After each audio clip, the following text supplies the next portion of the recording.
The Fir-Tree by Hans Christian Andersen. Far down in the forest, where the warm sun and the fresh air made a sweet resting place, grew a pretty little fir-tree, and yet it was not happy. It wished so much to be tall, like its companions, the pines and firs which grew around it. The sun shone, and the soft air fluttered its leaves, and the little peasant children passed by, prattling merrily, but the fir-tree heeded them not.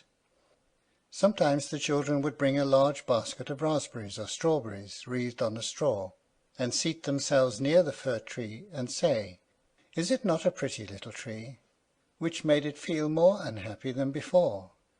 And yet all this while the tree grew a notch or joint taller every year.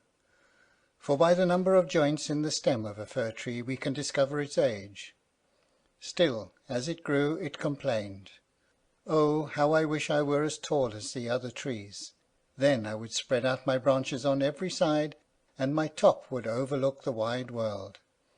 I should have the birds building their nests on my boughs, and when the wind blew I should bow with stately dignity, like my tall companions." The tree was so discontented that it took no pleasure in the warm sunshine, the birds, or the rosy clouds that floated over it morning and evening. Sometimes in winter, when the snow lay white and glittering on the ground, a hare would come springing along, and jump right over the little tree, and then how mortified it would feel. 2 winters passed, and when the third arrived, the tree had grown so tall that the hare was obliged to run around it. Yet it remained unsatisfied, and would exclaim, "Oh, if I could only but keep on growing tall and old! There is nothing else worth caring for in the world." In the autumn, as usual, the woodcutters came and cut down several of the tallest trees, and the young fir-tree, which was now grown to its full height, shuddered as the noble trees fell to the earth with a crash. After the branches were lopped off, the trunks looked so slender and bare that they could scarcely be recognized. Then they were placed upon wagons, and drawn by horses out of the forest. Where were they going? What would become of them? The young fir-tree wished very much to know. So in the spring, when the swallows and the storks came, it asked, "Do you know where those trees were taken? Did you meet them?" The swallows knew nothing, but the stork, after a little reflection, nodded his head and said, "Yes, I think I do. I met several new ships when I flew from Egypt, and they had fine masts that smelt like fir. I think these must have been the trees. I assure you they were stately, very stately." "Oh, how I wish I were tall enough to go on the sea," said the fir-tree. "What is the sea, and what does it look like?" "It would take too much time to explain," said the stork, flying quickly away. "Rejoice in thy youth," said the sunbeam. "Rejoice in thy fresh growth, and the young life that is in thee." And the wind kissed the tree, and the dew watered it with tears, but the fir-tree regarded them not. Christmas time drew near, and many young trees were cut down, some even smaller and younger than the fir-tree, who enjoyed neither rest nor peace with longing to leave its forest home. These young trees, which were chosen for their beauty, kept their branches, and were also laid on wagons, and drawn by horses out of the forest. "Where are they going?" asked the fir-tree. "They are not taller than I am. Indeed, one is much less. And why are the branches not cut off? Where are they going?" We know," sang the sparrows. "We have looked in at the windows of the houses in the town, and we know what is done with them. They are dressed up in the most splendid manner. We have seen them standing in the middle of a warm room, and adorned with all sorts of beautiful things, honey cakes, gilded apples, playthings, and many hundreds of wax tapers." "And then?" asked the fir-tree, trembling through all its branches. "And then what happens?" "We did not see any more," said the sparrows, "but this was enough for us." "I wonder whether anything so brilliant will ever happen to me," thought the fir-tree. "It would be much better than crossing the sea. I long for it almost with pain. Oh, when will Christmas be here? I am now as tall and well grown as those which were taken away last year. Oh, that I were now laid on the wagon, or standing in the warm room with all that brightness and splendour around me! Something better and more beautiful is to come after, or the trees would not be so decked out. Yes, what follows will be grander and more splendid. What can it be? I am weary with longing. I scarcely know how I feel. Rejoice with us, said the air and the sunlight. Enjoy thine own bright life in the fresh air. But the tree would not rejoice, though it grew taller every day, and winter and summer its dark green foliage might be seen in the forest, while passers-by would say, "What a beautiful tree!" A short time before Christmas, the discontented fir-tree was the first to fall. As the axe cut through the stem and divided the pith, the tree fell with a groan to the earth. Conscious of pain and faintness, and forgetting all its anticipations of happiness in sorrow at leaving its home in the forest. It knew that it should never again see its dear old companions, the trees, nor the little bushes and many-coloured flowers that had grown by its side, perhaps not even the birds. Neither was the journey at all pleasant. The tree first recovered itself while being unpacked in the courtyard of a house, with several other trees, and it heard a man say, "We only want one, and this is the prettiest." Then came two servants in grand livery, and carried the fir-tree into a large and beautiful apartment. On the walls hung pictures, and near the great stove stood great china vases, with lions on the lids. There were rocking chairs, silken sofas, large tables, covered with pictures, books, and playthings, worth a great deal of money, at least the children said so. Then the fir-tree was placed in a large tub full of sand, but green baize hung all around it, so that no one could see it was a tub, and it stood on a very handsome carpet. How the fir-tree trembled! What was going to happen to him now? Some young ladies came, and the servants helped them to adorn the tree. On one branch there hung little bags cut out of coloured paper, and each bag was filled with sweetmeats. From other branches hung gilded apples and walnuts, as if they had grown there, and above and all around were hundreds of red, blue, and white tapers, which were fastened on the branches. Dolls, exactly like real babies, were placed under the green leaves. The tree had never seen such things before, and at the very top was fastened a glittering star made of tinsel. Oh, it was very beautiful. "This evening," they all exclaimed, "how bright it will be!" Oh, that the evening were come, thought the tree, and the tapers lighted, then I shall know what else is going to happen. Will the trees of the forest come to see me? I wonder if the sparrows will peep in at the window as they fly. Shall I grow faster here, and keep on all these ornaments summer and winter? But guessing was of very little use. It made his bark ache, and this pain is as bad for a slender fir-tree as headache is for us. At last the tapers were lighted, and then what a glistening blaze of light the tree presented! It trembled so with joy in all its branches that one of the candles fell among the green leaves and burnt some of them. "Help! Help!" exclaimed the young ladies, but there was no danger, for they quickly extinguished the fire. After this the tree tried not to tremble at all, though the fire frightened him. He was so anxious not to hurt any of the beautiful ornaments, even while their brilliancy dazzled him. And now the folding doors were thrown open, and a troop of children rushed in as if they intended to upset the tree. They were followed more silently by their elders. For a moment the little ones stood silent with astonishment, and then they shouted for joy till the room rang, and they danced merrily around the tree, while one present after another was taken from it. "What are they doing? What will happen next?" thought the fir. At last the candles burnt down to the branches and were put out. Then the children received permission to plunder the tree. Oh, how they rushed upon it, till the branches cracked, and had it not been fastened with the glistening star to the ceiling, it must have been thrown down. The children then danced about with their pretty toys, and no one noticed the tree except the children's maid, who came and peeped among the branches to see if an apple or a fig had been forgotten. "A story! A story!" cried the children. pulling a little fat man towards the tree. "Now we shall be in the green shade," said the man, as he seated himself under it, "and the tree will have the pleasure of hearing also. But I shall only relate one story. What shall it be? Ivede Avede, or Humpty Dumpty, who fell downstairs, but soon got up again, and at last married a princess?" "Ivede Avede," cried some. "Humpty Dumpty," cried others, and there was a fine shouting and crying out. But the Fir-Tree remained quite still, and thought to himself, "Shall I have anything to do with all this?" But he had already amused them as much as they wished.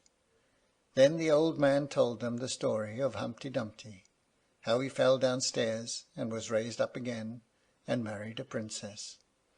And the children clapped their hands and cried, "Tell another, tell another," for they wanted to hear the story of Ivede Avede. But they only had Humpty Dumpty. After this the Fir-Tree became quite silent and thoughtful. Never had the birds in the forest told such tales as Humpty Dumpty, who fell downstairs, and yet married a princess. Ah, yes, so it happens in the world, thought the Fir-Tree. He believed it all, because it was related by such a nice man. Ah, well, he thought, who knows, perhaps I may fall down too, and marry a princess. And he looked forward joyfully to the next evening, expecting to be again decked out with lights and playthings, gold and fruit. "Tomorrow I will not tremble," thought he. "I will enjoy all my splendour, and I shall hear the story of Humpty Dumpty again, and perhaps Ivede Avede." And the tree remained quiet and thoughtful all night. In the morning the servants and the housemaid came in. "Now," thought the Fir, "all my splendour is going to begin again." But they dragged him out of the room and upstairs to the garret, and threw him on the floor in a dark corner, where no daylight shone, and there they left him. "What does this mean?" thought the tree. "What am I to do here? I can hear nothing in a place like this." And he had time enough to think, for days and nights passed, and no one came near him. And when at last somebody did come, it was only to put away large boxes in a corner, so the tree was completely hidden from sight, as if it had never existed. "It is winter now," thought the tree. "The ground is hard and covered with snow, so the people cannot plant me.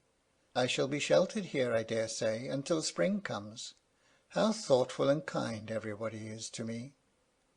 Still, I wish this place were not so dark, as well as lonely, with not even a little hare to look at.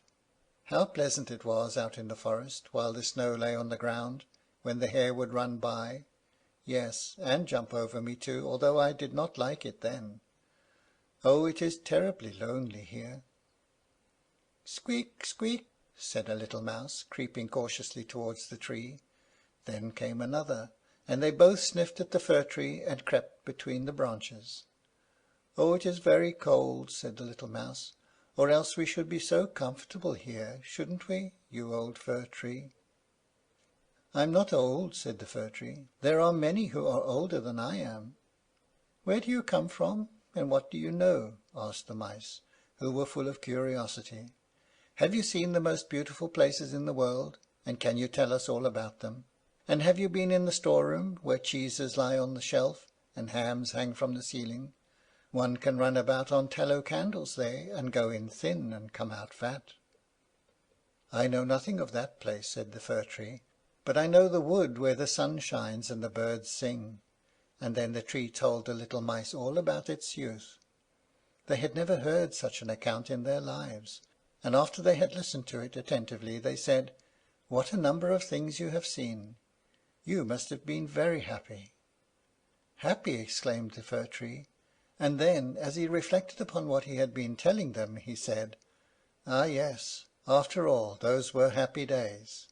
But when he went on and related all about Christmas Eve, and how he had been dressed up with cakes and lights, the mice said, "How happy you must have been, you old Fir-Tree!"